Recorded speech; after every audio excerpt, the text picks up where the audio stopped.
Question number 15 ये काफी important है, तो इसे ध्यान से देखना थोड़ा सा।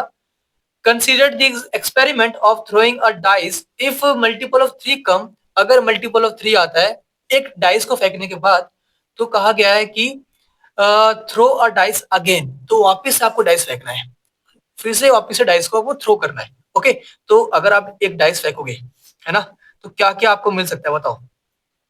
अगर आप एक डाइस फेंकोगे तो आपको 1 2 3 4 5 6 6 नंबर मिलेंगे। अगर मल्टीपल ऑफ 3 आया तो किसकी बात कर रहे हैं, ये मल्टीपल ऑफ 3 कौन कौन से होते हैं, 3 या 6।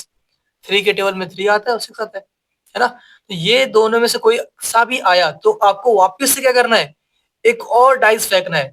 और वापस अगर आप डाइस फेंकोगे तो वापस से आपको 1 2 3 4 5 6 मिलेगा। इसको देखो एक बार आप, यहाँ पे 1 2 3 4 5 6 आया जब आपने एक डाइस फेंका, ठीक है। और आपको ये कहा गया है कि अगर 3 या 6 आया तो आपको फिर से डाइस फेंकना है। तो अगर आप फिर से डाइस फेंकोगे तो क्या मिलेगा आपको, 1 2 3 4 5 6, 1 2 3 4 5 6। ओके, तो 3 और 6 में मैंने यहाँ पे 1 2 3 4 5 6 लिखा है, तो ये बात आपको समझ में आ गई होगी।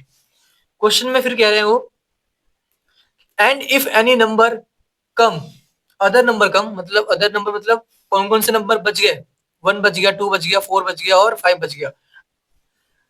देन थ्रो अ कॉइन, ठीक है। तो आपको एक कॉइन को फेंकना है।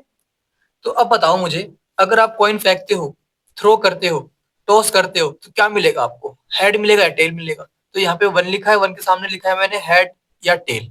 वैसे ही 2 के सामने क्या लिखा हुआ है, हेड या टेल। 3 के सामने तो ये लिखा हुआ है, 4 के सामने हेड या टेल, 5 के सामने हेड या टेल। तो ये बात आपको समझ में आ चुकी होगी अच्छे से।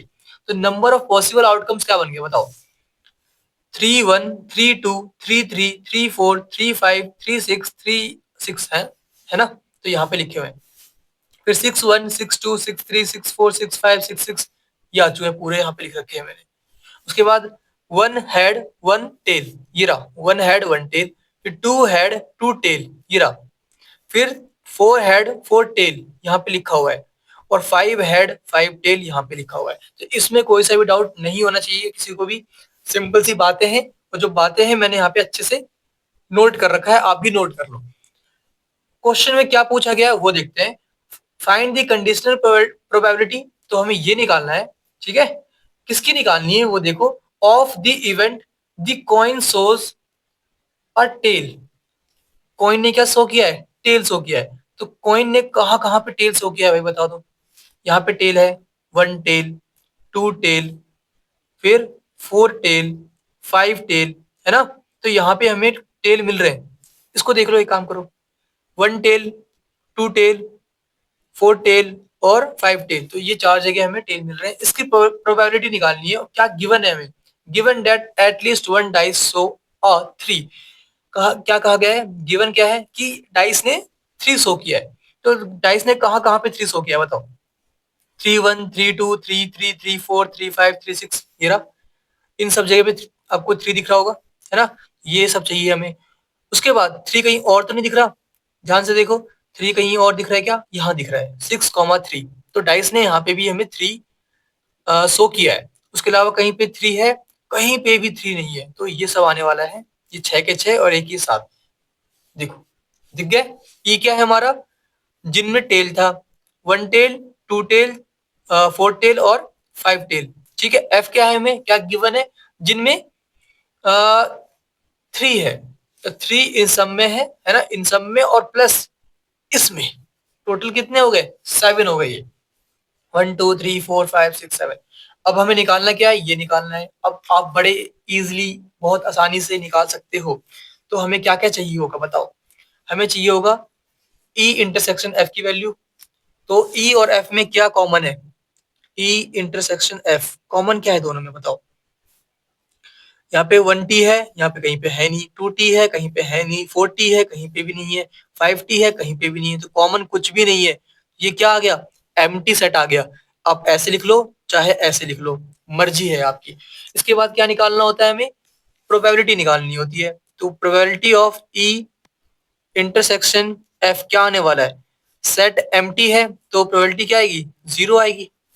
और क्या चाहिए हमें, प्रोबेबिलिटी ऑफ एफ चाहिए, तो मैं यहां लिख दूं प्रोबेबिलिटी ऑफ एफ क्या आने वाला है बताओ, कितने एलिमेंट्स थे, टोटल 7 है, और अपॉन में नंबर ऑफ आउटकम्स कितने हैं हमारे पास, इनको काउंट कर लो, 6 + 6 12 + 4 16 + 4 20, तो 7/20 आ गया हमारे पास।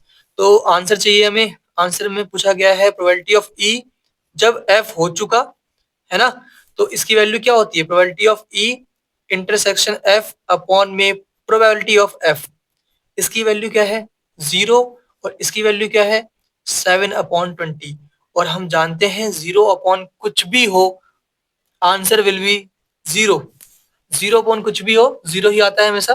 तो ये हमारा आंसर कंप्लीट हो गया, बस आपको इतना ही करना था, और जो इंपॉर्टेंट बात है वो ये थी, ये आपको समझ में आना चाहिए कि क्या चल रहा है आप, ठीक है। 3 आया या 6 आया तो आपको डाइस वापस थ्रो करना है, 1 2 4 5 अगर आया तो आपको आप एक कॉइन टॉस करना है, तो कॉइन टॉस करोगे तो हेड टेल आएगा, head tail head tail head tail. Okay, तो ये बात समझने समझने लायक थी, बाकी तो कुछ भी इसमें खास नहीं था, ठीक है।